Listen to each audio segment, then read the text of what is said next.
justamente por este final. Claro, el problema de por qué hay víctimas sin victimarios, yo creo que acabo de explicar ahora perfectamente. Ahora, lo que dudo es que para un historiador o una historiadora los victimarios no hablan, al revés, no pararon de hablar de victimarios. Los archivos militares están llenos de reclamación de méritos por haber sido victimarios.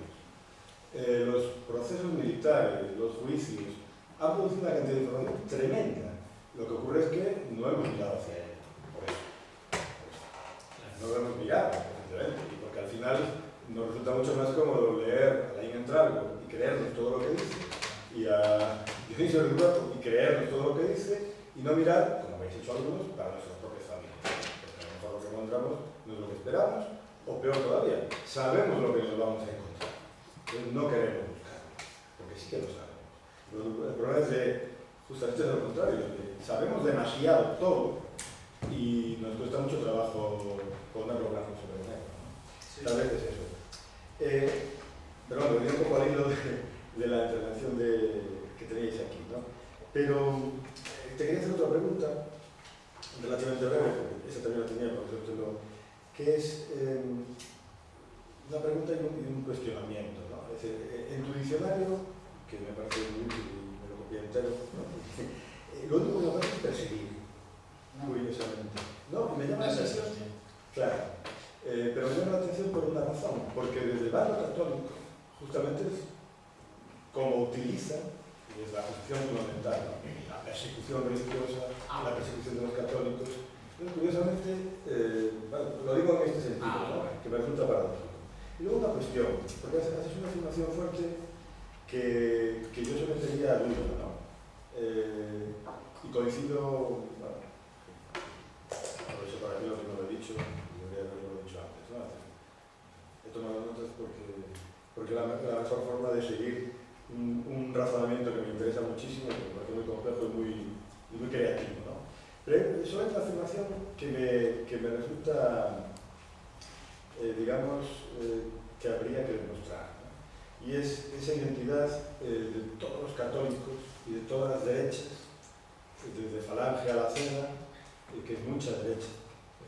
La derecha española en aquel momento era hiperplural, mega hiperplural, venía de muchísimos sitios, estaba por todas partes, se había fragmentado el Partido Conservador, el Partido Liberal, los católicos, los nacionalistas, había cosas nuevas, cosas viejas, cosas nuevas que, como que dieron versiones muy diferentes de sí mismos, el Opus se crea entonces, o sea, es una cosa que efectivamente yo creo que hay que mirar, analizar y estudiar. Pero esa identidad entre ese integrismo católico, ese confesionalismo integrista, yo creo que triunfa con el otro. Pero, digamos, retaría, o nos autorretaría a los que, o retaría a quien se ocupe de eso, encontrar ese tipo de ideología tan fuertemente descrita. Otra cosa es que efectivamente la deshumanización venga de él, y esté en Maestro, y esté en Bemán, y esté en Bernardino. Y algo distinto es que eso ni siquiera toque, mira lo que te digo, al comportamiento y a la actitud de la mayoría de la seda en el año 35. Y lo digo como lo veo cuando te encuentras comportamientos colectivos, la Universidad de Santiago, en fin, pongo siempre el mismo ejemplo, una declaración de todos los próceres de la Universidad de Santiago desde la seda y casi el extremo de la extrema derecha hasta la izquierda más convencional, contra la aplicación de penas de muerte a los presos del 34. Cuando hay algo de este tipo en una comunidad, y no es una deliberación, es una reclamación, es una sanción, atribuir lo que ocurre después a algo tan, por decirlo de otra forma, en Vanese se toman unas decisiones, pero antes de Vanese se han tomado otras, y antes otras y antes otras. Y eso se explica en la guerra, efectivamente, y en el frente oriental. Y antes de julio del 36, y antes de agosto del 36, no había ocurrido. No había ocurrido nunca. Y estaban las ideas y en las palabras, pero ¿dónde está la fuerza de las ideas para convertirse en acto? Eso lo llamamos historia. No sé. Es una reflexión más que una pregunta. Pues mira, de lo primero te respondes a que el listadito este que he metido aquí son grados de perpetración, no no en cambio de justificación. Me refiero a qué actos haces, pero no a cómo los justificas. Y lo que tratas es un tema muy interesante, que también se me ha pasado a lo mejor algo que he dicho, porque para mí va de consumo. La noción de enemigo absoluto, aquella en la que el reconocimiento del otro cuestiona mi propia identidad, produce necesariamente una psicología particular que es el victimismo regresivo. Entonces, la idea de que la España se pierde, porque no es solo la persecución, es que España siempre está en una encrucijada, ¿no? Como me contaba de una chavala allá en Euskadi que hace una tesis sobre el carlismo. La palabra más usada por los carlistas es crisis, y por cierto por los católicos, porque la noción de encrucijada entre el bien y el mal, en una lucha siempre absolutamente transmeta todo, en la que se juega todo en tu persona, en lo que hagas, es muy definitoria del catolicismo integrista moderno, pero cuando cala psicológicamente produce una noción de persecución. La idea de, es que no nos queda más remedio que matar porque si no nos aniquilan. Eso es justo la noción de enemigo absoluto colocada en el lenguaje convencional español de la época, que por cierto viene de más atrás, y entonces ahí en cambio, fíjate, para que veas que eso es que lo he contado yo posiblemente mal, me interesa muy poco en todo esto los orígenes. Quiero decir, es una típica equivocación nuestra ir buscando lo que no hay que buscar atrás. No, es que en efecto julio del 36 es un antes y un después en la producción de un tipo de identidad fuerte, fortísima, en la que se, de alguna manera, hibridan las tres dinámicas que yo tomo aquí. Si no llega a haber ese golpe, no hay nada que hacer. Ahora, se tiende a olvidar, ¿no?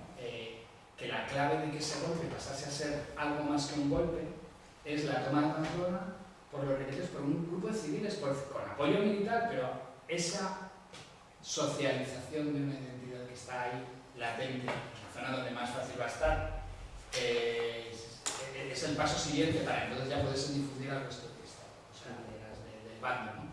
Pero claro, o sea, esto es un proceso político, vamos, que tiene fecha, es que eso es, y no puedes decir, no, hombre, no, la tercera de los 30, pero en cambio yo sí quiero buscar antes el repositorio de tropos, porque el repositorio de tropos hay que encontrarlo en los años anteriores.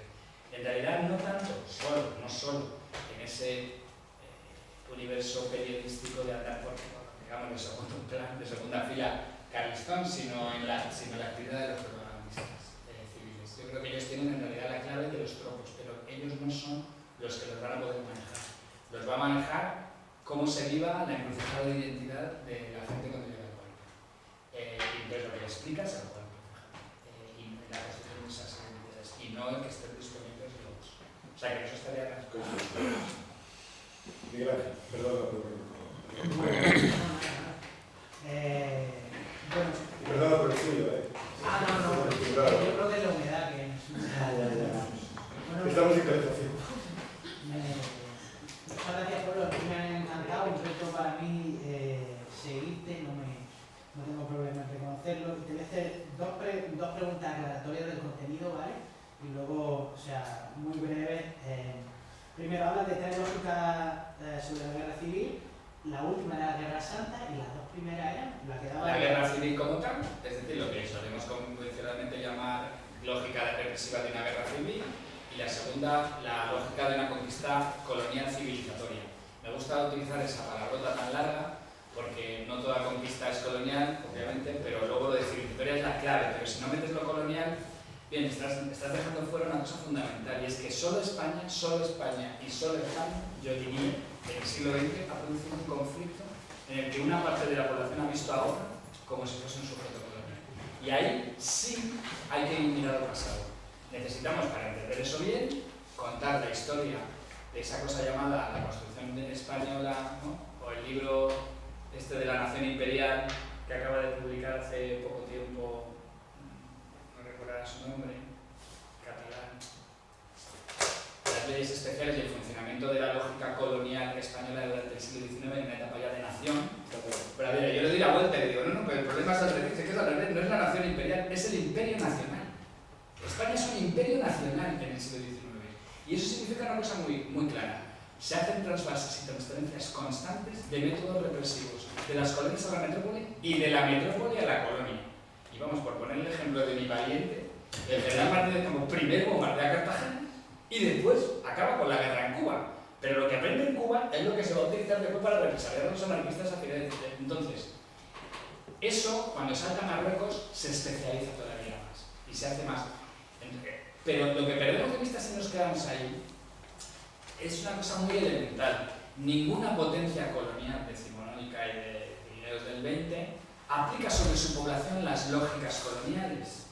Aquí hay un imaginario colonial sobre la población. Azania tiene unos textos muy interesantes de la época de la guerra de Cuba que les da ideas a los militares. Dice, si en realidad los pueblos de Extremadura, todos llenos de jornaleros expropiados, son como cabilas marroquíes. Está escribiendo en el año 23-24. Esto está en la cultura española de época, de que hay una especie de subpoblación. Entonces, la idea de que todo esto es bombardeable, destruible, forma parte más fuerte de lo que nos creemos de la cultura española del siglo XX, y entonces puede ser utilizado así. Lo que me interesa a mí de todo esto es, pues si lo tratas en serio, tienes un ejemplo, igual que antes hablamos del genocidio como categoría para utilizarla críticamente, en este caso tienes la expansión nazi en Europa del Este, que es muy buen término extremo para comparar los primeros. ¿Vale? La segunda pregunta, si no estás de acuerdo con el concepto de guerra civil, o sea, ¿cuál propone? Es que no me ha quedado claro cuál es la propuesta. Al fenómeno yo no lo llamo más que por el no necesito. Es que yo personalmente creo que es decir, lo llevo haciendo desde hace 10 años cuando la primera edición de este libro, que si tiene una cosa graciosa es que no aparece la palabra guerra civil ninguna vez escrita por nosotros. En cambio, como título de la obra de otro, todo el respeto. Se llama La Guerra de 1936. Yo no necesito más que datarla para saber de qué hablo. Pero en cambio, si me preguntas, te diré, es una guerra de erradicación. Es una erradicación civil. Y dirás, ¿qué palabra más fea? Pues ya, se me ocurrirá una más bonita a lo mejor algún día. Ya. Bueno, y la reflexión que te quería hacer ya, claro, me acaba la duda de qué proponía. Y es que, vamos, una cuestión, si quieres, ya epistemológica, ¿no? Porque me da la sensación que está definiendo el concepto de guerra civil, es decir, más bien por la historia de los conceptos, ¿no? Que es una vía de hacerlo, ¿no? Y desde ese punto de vista, pues me parece que tu intervención es muy sólida y creo que tiene un andamiaje teórico pues, brutal y puedo tener menos problemas. Pero si en lugar de definirlo desde el punto de vista de la historia de las ideas, desde el punto de vista del concepto, lo definimos desde el punto de vista del proceso histórico, de qué pasa realmente, más allá de obras como has puesto ahí, de Ramiro Maeztu, del tema de la Virgen del Ángel, es decir, si nos vamos, por ejemplo, lo ha señalado, creo que lo hizo muy bien, nos vamos a los consejos de guerra, nos vamos a la realidad de lo que está pasando, a mí no me cuadra. Por ejemplo, dices cuestiones, ¿no? La cuestión de lo de la ciencia, Vallejo Nájera, pero hay otros también franquistas que no van por esa línea. Claro. La categoría de lo humano, va a los consejos de guerra, de humano no humano, va a los consejos de guerra y yo, y he visto bastante, no veo nadie que utilice esa categoría. Es decir, la cuestión del tema religioso, para conceptualizar a alguien, se puede decir que es un rojo, se puede decir, pero en un consejo de guerra no he encontrado que sea una bestia ni que sea un no católico. Se puede decir alguna vez que iba a misa o que hizo algo como que, pero nunca ni cuestiones de insulto a un Cristo en la Semana Santa, ni cuestiones así, ¿no? La cuestión de la esclavización, pues a veces sí y a veces no. La cuestión de la represión política selectiva, bueno, ¿y qué sucede, por ejemplo, con los mediadores, con gente que media para, incluso salva a gente? Hay algunos que delatan y otros que no delatan. Lo que quiero decir es que en el proceso histórico esta definición que tú también cuestionas me puede parecer un poco cerrada, porque no me encaja. Hay lugares donde no hay ocupación, por ejemplo, lo de la ocupación colonial. Hay lugares donde el golpe triunfa, por ejemplo, lo que pasa en Galicia. Aquí no hay ocupación, no hay esas tácticas. Creo que en el proceso histórico, sobre todo si vamos a las fuentes primarias, estas cuestiones yo no las encuentro, ¿no? Entonces, estamos otra vez, termino por donde he empezado. Estamos en una cuestión epistemológica. ¿Qué hacemos? ¿Construimos el concepto a base de conceptualizaciones de ideas, de personas que han hablado sobre él, de lo que se dice, o lo construimos a partir de lo que pasa? del proceso histórico, de la realidad también, si quieres, un poco más material, desde el marco de lo local.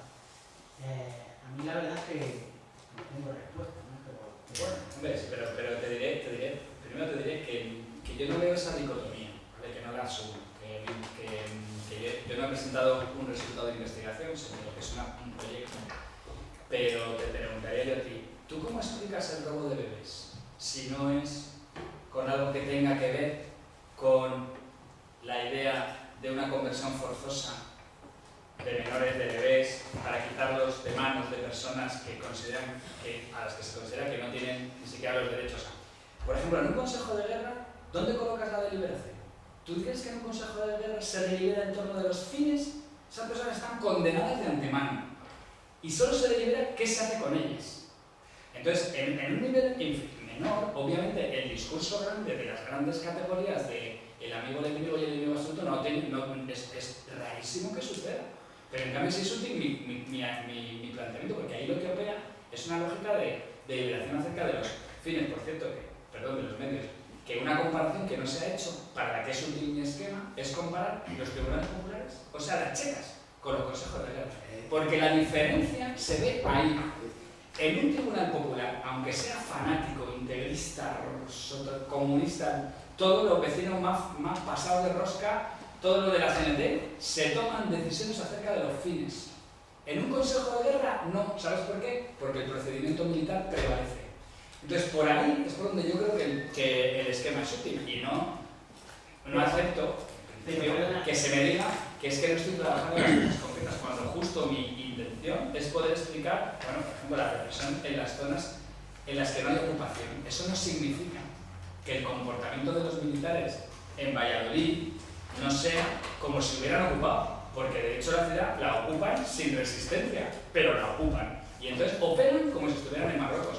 Y el que tiene que mostrar que no es así es el que no esté de acuerdo, porque en principio los datos lo avalan, según, por lo menos, en este caso, yo utilizo otro tipo de datos, que son los que me vienen bien para mostrar la relación entre la lógica en el imperio marroquí y la lógica en el campo extremeño en el 36. La arqueología lo avala. Bueno, pues yo por ahí construyo, y eso más que a pie de tierra y más material, vamos, todavía más que el documento. Quiero decir con esto, que yo no me planteo o sea, yo lo que estoy intentando es explicar el fenómeno entero de la construcción, pero que así te diría el detalle. Y por ejemplo, con la categoría de guerra civil, es que no es una cuestión no es una cuestión de utilizarla desde la lógica de la historia conceptual. Si la historia conceptual debidamente has escrito este libro, porque él empieza diciendo, esta categoría normativa ha perdido operatividad a tal nivel que necesitamos a lo mejor, al hacerle una genealogía, reentender de qué hablamos. Y claro, lo que pasa es que al contar esa genealogía, a mí me sirve en bandeja una crítica que yo creo que es la más directa a toda la narrativa histórica que tenemos. Que la narrativa del 36 que tenemos se sustenta en la idea de que a una república mala, pobre y verdaderamente no democrática le corresponde lógicamente un fracaso y una guerra civil. Y claro, a mí también diciendo que es al revés. Entonces, por ahí es como empiezo reconstruyendo, pero en cambio, mi planteamiento, yo creo, en principio busca ser totalmente constructivo y quiere fijarse, primero, claro, no solo está precisamente porque son las tres lógicas, tienes tres destinos para un preso republicano. Uno es que sea susceptible de ser represaliado selectivamente, pero como en toda guerra civil, a veces se mata y a veces no se mata a una persona concreta, así que por ahí tienes una forma de verlo. Otra es que se le aplique la lógica civilizatoria, y en ese caso va a ir a un campo de trabajo forzado. Le pasa a muchos, ahora a todos no. En cambio, en muchos otros casos, las mujeres, directamente todas, adoctrinamiento y conversión forzosa. Vamos, que los casos son más que manifiestos. Entonces, no pretendo que todos los casos uno por uno se puedan explicar sin desarrollar más la teoría, pero en principio creo que el marco me permite que no se me escapen muchas cosas. Y luego habrá, lógicamente, como se suele decir, que al final no hay mucho que hacer, es que está todo por hacer. Esto es un puro planteamiento. Me apoyo en la literatura secundaria, que es la que tengo a mano y que he podido leer, que no ha sido exhaustivo, porque a todo esto, pues este no es un centro de atención, no lo ha sido hasta hace un poco, que he decidido a ese capítulo hace un año, un poco más de un año, dije, yo no me puedo morir sin dejar algo escrito sobre esto, más allá de esto. ¿Por qué? Pues porque creo, sinceramente, que queda mucho por hacer y que estamos muy equivocados, porque terminamos haciendo lo que creo que se está haciendo en este tiempo, pues quitando las cosas que a lo mejor haces tú y más gente, y es títulos de La gran represión franquista. Bueno, Francisco Espinosa, que me parece un muy buen historiador a muchísimos niveles, sin embargo él se queda con que todo eso que pasa en Badajoz, todo eso que pasa ahí, es por el intento de las viejas élites de volver a un mundo anterior, y entonces la represión es para dar plata. Digo, mira, pues lo siento, pues es muy pobre para tanta muerte. Yo creo que además en juego necesitamos palabras adecuadas para poderlo tratar mejor, que puedan permitir unas investigaciones mejores sobre el tema. Mira, yo quiero volver un poco a lo conceptual, ¿no? A mí me gusta el planteamiento, sobre todo de ese planteamiento de ir un poco contra lo que es un comportamiento historiográfico muy habitual, que es dar un peso normativo a lo conceptual, y hay un cierto apriorismo conceptual que tú estás debatiendo y que a mí me parece más interesante de tu presentación, ¿no? Hay alguna cuestión, de todas maneras. Yo me da la sensación de que en tu discurso, mientras te escuchaba, tenía la sensación de que hay todo un background historiográfico que sí que se ha ocupado de muchas cosas que tú has dicho hasta cierto punto que desde tu punto de vista han sido olvidadas, ¿no? Por una parte, ¿no? Y a mí en particular me gustaría hablar contigo, que hablemos sobre un par de conceptos que tienen algo que ver o bastante que ver con cosas que tú planteabas ahí y que han sido utilizados por la historiografía, ¿no? Me refiero a un concepto que ha sido muy utilizado por la historiografía sobre los fascismos y que creo que es bastante operativo, es el concepto de comunidad nacional. Y tú lo has mencionado, comunidad nacional. Podríamos discutir o no, en este caso, sobre la operatividad del adjetivo nacional, ¿no? Y otro concepto que también es interesante es el concepto de asociales. Asociales. Asociales, ¿no? De grupos asociales, ¿no? Entonces, digamos, por un lado, ese concepto de comunidad nacional a mí me recuerda bastante a lo que, con otras palabras, tú has venido expresando cuando hablabas de la identidad como asignada desde fuera, ¿no? Es bastante parecido, ¿no? La idea de quién está incluido o quién está excluido de la comunidad nacional en función de su reconocimiento o falta de reconocimiento. El concepto se ha utilizado mucho para el caso del nazismo alemán, ¿no? Aunque en el caso del nazismo alemán, a mí me parece que la cuestión de la inclusión o no en la comunidad desborda un poco el ámbito de lo nacional. Y hay que atender, bueno, se habla muchas veces de biopolítica racial, y bueno, hay que atender a toda otra serie de elementos, y muchas veces también en este ámbito se ha utilizado el concepto de los colectivos definidos como asociales, y eso hace que la comunidad sea algo más amplio que el adjetivo nacional, ¿no? Que es una visión que yo la estaba echando de menos hasta que apareció al final, ¿no?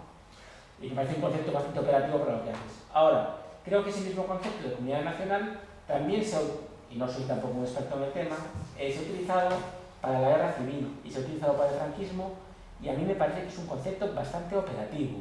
Y de hecho, a mí lo que me llama un poco la atención es que algunos de los elementos definidores de una identidad que tú has citado al final, como la cuestión de el catolicismo intransigente o la religiosidad intransigente, el antisemitismo, no has dicho la palabra regeneracionismo, pero algo hay de regeneracionismo, en realidad a mí no me parecen tan nuevos, porque en realidad lo que me parece es que es una manifestación a esa altura de la decantación histórica de la construcción de la identidad nacional católica española de un determinado sector de la derecha, que podríamos discutir si es más o menos amplio, o como decía Lorenzo antes, si es más o menos operativo en términos del análisis histórico en un momento concreto, ¿no? Entonces, bueno, quería saber un poco tu opinión sobre la virtualidad de esos conceptos, sobre si debemos utilizar el concepto de opinión de comunidad nacional, si nacional es empobrecedor. A mí me parece muy sugerente la comparación con algunas cuestiones entre nazismo y franquismo, ¿no? Pero en fin, hasta cierto punto me parece que toda esa construcción conceptual que tú desarrollas me parece muy interesante, pero creo que también ha sido desarrollado de otras maneras. Seguramente, y yo reconozco mi cierto desconocimiento de parte de la historiografía. Digamos que a veces disparo un poco así a cañonazo grueso, no me queda otra porque no he dedicado el tiempo que le he dedicado a la gente. Añado que si yo consigo construir un pequeño modelo que no sirva como un modelo de nada, sino al revés, que estudie bien el caso, solo tendrá verdadera... Solo habrá hecho las cosas bien si puede aprovechar una parte importante de la historiografía. Porque en la historiografía sí hay cosas valiosas, yo lo tengo muy claro. Es solo que yo he preferido ahora irme por otro lado. En parte porque los espejismos sí no son grandes. Quizá uno de los más básicos, ya ha salido 2 veces, luego es un punto débil, en realidad, y lo asumo, la cuestión nacional. Yo es que tiendo a, primero, a hacer una cosa que es muy de estos tiempos, lo voy a hacer muy en bruto, a distinguir una nación de una parte.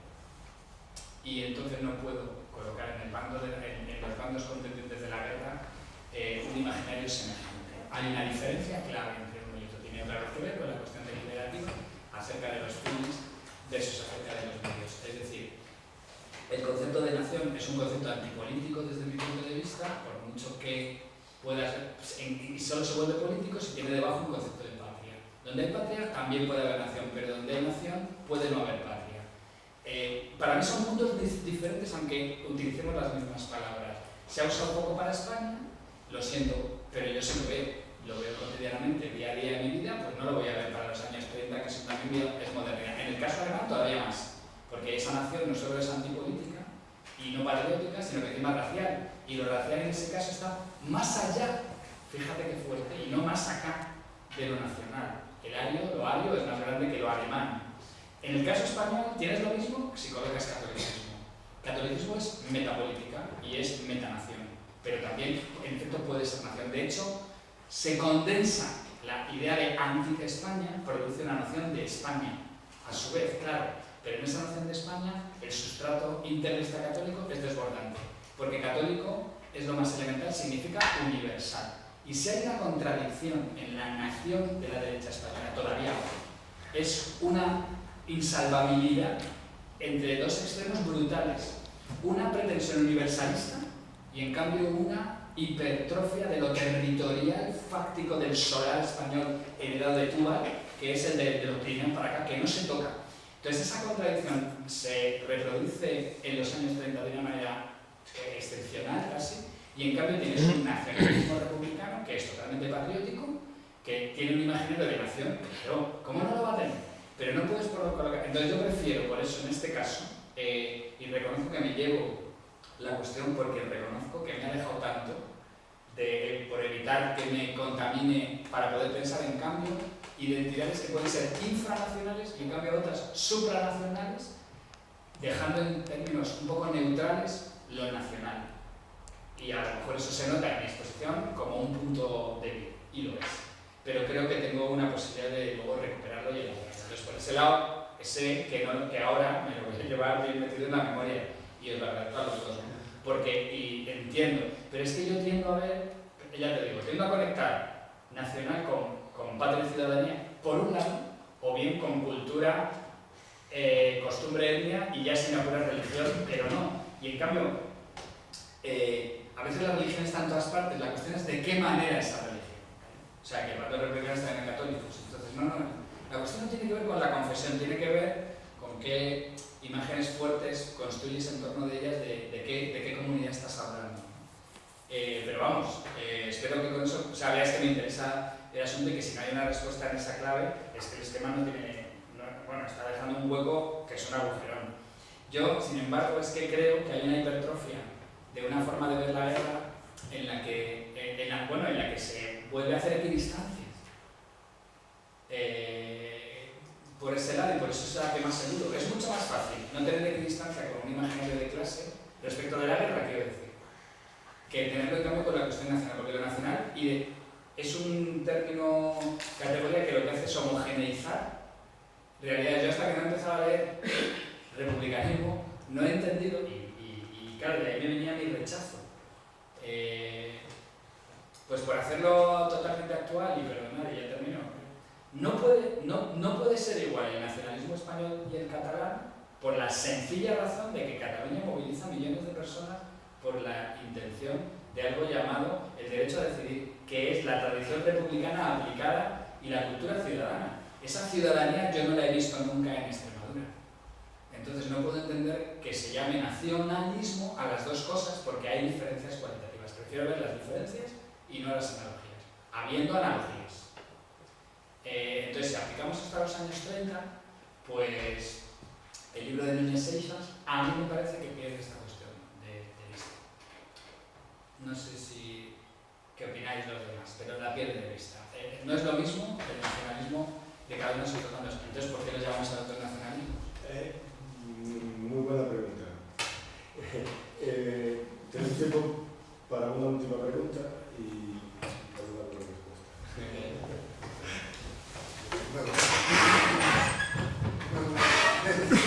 Coincidencia, después tener alguna discrepancia. La coincidencia absoluta contigo respecto a que yo creo que se ha utilizado en los últimos tiempos como una elaboración de estudia posterior del concepto de genocidio para el resto. Yo lo rechazo precisamente desde el punto de vista del análisis antropológico del término. Coincido también que en un proceso discursivo es preferible primero a la categoría para después por derivación ir al tema concreto. Esa es la coincidencia. Las pequeñas discrepancias mínimas, pero bueno, un poco de matiz. Me asaltan muchas dudas respecto del componente confesional como primigenio que tuvieron los golpistas en los primeros momentos. Yo creo que lo que privaba básicamente era la cuestión ideológica. Es decir, no había una invocación como en el siglo XIX por el trono y el altar, para recurrir a ejemplos históricos en absoluto. Entonces yo cuestiono que fuese precisamente ese uno de los determinantes básicos. Podía influir en el ambiente por las cosas que habían sucedido, la quema de conventos, etc., pero los militares no tenían eso como primer objetivo, desde un mismo punto de vista. Sobre la guerra civil, yo tengo el concepto de guerra civil, creo que es perfectamente válido para la guerra que tú llamas de española, la guerra del 36. Porque yo te pregunto, ¿la guerra de secesión americana fue una guerra civil? La guerra que tuvieron los constitucionales franceses, o sea, los de la Convención Francesa contra los chuanes o contra la Vendée, era una guerra civil. Yo utilizo siempre el concepto de guerra civil, aquella guerra que tenía lugar entre hermanos, entre ciudadanos, entre nacionales de un mismo país. Entonces, claro, para mí ese concepto es perfectamente válido. Creo que es perfectamente aplicable a la guerra civil española. Sobre el papel de Carl Smith, o sea, su paso por España como determinante, digamos, de su posterior filosofía política aplicable al nazismo, etc.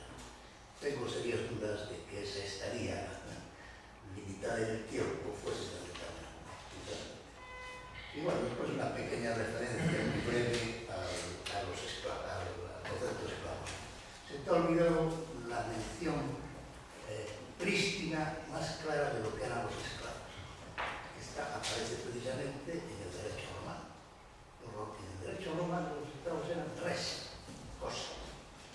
Si se puede negar, pero de un modo muy concreto, muy exacto, lo que era, o sea, la negación al concepto más absoluto de lo que es la condición humana es el esclavo romano. Simplemente son pequeñas apostillas. No, pero muchas gracias. Pues mira, te digo rápidamente una cosa que yo creo que no he hecho bien porque me he dejado fuera, pero bueno, porque hay que más. Pero está en el libro bien, creo, un poquito más trabajadilla. Es que para mí el catolicismo de todos los años 30 no es una confesión solo. A diferencia de otras confesiones, también es ideología. Es decir, desde el 19, en España, el universo católico se configura a dos dimensiones. Por un lado es confesión y por otro produce y se produce con ella mucha ideología. Y por a lo mejor ahí estamos más de acuerdo. Los golpistas no tienen ningún planteamiento confesional, pero en cambio el tipo de ideología es una que está vinculada a la forma en la que el catolicismo se está orientando ideológicamente, como ideología puramente dicha. De hecho tienen un partido que es ante todo confesional católico cuando lo que construye es ideología, que es la cera, por poner un ejemplo. Después me has hablado. Las guerras yo entiendo, claro, sí, es que yo no desmonto que sea una guerra civil. Digo que para explicar las masacres de civiles no basta. La guerra americana, la civil, es de las más crueles de la historia, pero el 90% de los muertos son militares. De hecho, es una gran matanza entre militares. Esto la distingue muy claramente, ¿vale?, del problema que aquí nos trae, pero no quita para que yo siga viendo la guerra española también como una guerra civil. Pero a mí se convierte en un también y no en primero, es simplemente. Y después lo otro que me has preguntado, me has planteado... Bueno, lo que Carl lo dice, es lo que cuenta él. Entonces, se le ha estudiado así. Hay varias autobiografías intelectuales suyas últimamente. Vamos, yo conozco a uno de los autores de una gran autobiografía intelectual que se llama Portrait of the Enemy, ¿vale?, que es Gopal Balakrishnan. Y este tipo estaba obsesionado con Donoso Cortés, él, mientras hacía la tesis, decía: no tenemos las obras traducidas al inglés de este señor. Así que, ¿por qué? Porque al leer a Smith decía: este señor no para de hacer referencias a que lo coge todo de un señor que lo había pensado todo antes que él. Vale, pero no digo yo nada, ¿eh? Eso está ahí y puedes tener. Y había una pregunta. Pero de los esclavos, claro, pero fíjate qué interesante, porque para el mundo ese, el esclavo es cosa, ¿vale? Y en cambio, en la modernidad tienes la posibilidad de verlo como subhumano hacia el animal, que es muy distinto de cosa. Yo solo digo que eso son distinciones interesantes, pero claro, evidentemente se le llama instrumentum vocare porque es un objeto que habla. Y el que habla quiere decir que no puede hablar lo que él quiera, sino que lo que le digan lo tiene que decir. Pero es ante todo una cosa que paradójicamente habla ya como si fuese un humano, pero no es humano. No es lo mismo que decir de alguien que es más bien un animal. O sea, la animalización es un tipo de metáfora diferente de esta, pero claro. Bueno, tenemos que echar, porque la verdad que nunca nos extendimos tanto, pero es que quería decir, solo nos extendimos todos. Y yo te lo permití, que se conecte aquí para transmitirlo, no transmitirlo normativamente, ¿no? Pero yo quería decir son otras cosas para experiencia como intereses, ¿no? Ya sé, hay mucha gente por lo que ahora aprende. Una es que yo te agradezco muchísimo que nos ayudes a superar una cárcel conceptual que se llama guerra civil. Y ahora lo vas a explicar bien. Es eso y mucho más. Todo lo mucho más es lo que necesitamos explicar. Luego, una idea que algunos colegas trabajan mucho. Si alguien define muy bien en una novela magnífica de la Victoria en qué consiste, por qué hay que matar y hay que exterminar, es un señor, literato, que se llama Camilo José Cela, en una novela que se llama La familia de Pascual Duarte. No, Camilo hace exactamente lo contrario porque él sirve al régimen como nadie. Y te doy esa pista porque algunos colegas lo han trabajado desde el punto de vista y fíjate cómo empieza esa novela y ahí tienes una respuesta directa a algunas de tus preguntas. Mira cómo empieza esa novela. Estoy leyendo San Camilo justo. Bueno, no olvídate de San Camilo, que ahí explica exactamente una guerra civil en la que todos somos culpables. Y por cierto, Carl Smith casó a una hija con un profesor que daba clase aquí, que se llamaba Margarito y que era profesor de historia, de derecho, y su nombre era, nombre entero, bueno, pero era muy famoso, un personaje de esta universidad, y su mujer tuvo que estar aquí, hasta que se murió, no hace tanto tiempo. Alfonso Varela. No. Sí. ¿Varela? Sí. Alfonso. Bueno, Margarito. O sea, cualquier profesor de derecho, cualquier profesor de derecho, Muchas gracias.